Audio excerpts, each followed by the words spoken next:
वसुंधरा news, आपल्या हक्काचे news channel.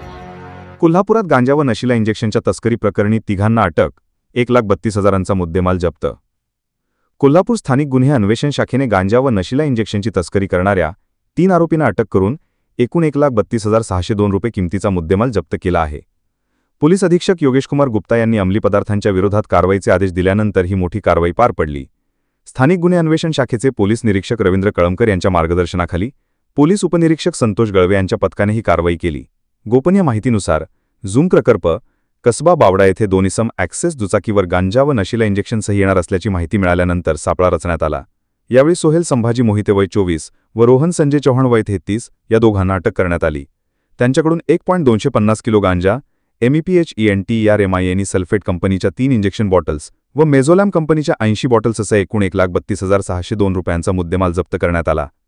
तपासादरम्यान या इंजेक्शनचा पुरवठा अजय श्रीकांत डुबल वय 44 राहणार खोतवाडी हातकणंगले यांच्याकडून झाल्याचे निष्पन्न झाले, त्यालाही ताब्यात घेण्यात आले आहे। सर्व आरोपी विरोधात शाहूपुरी पोलीस ठाण्यात NDPS कायद्यानुसार गुन्हा दाखल करण्यात आला असून पुढील तपास सुरू आहे। चॅनलला सबस्क्राइब करा आणि परिसरातील ताज्या घडामोडी सर्वात आधी बघण्यासाठी बेल आयकॉनला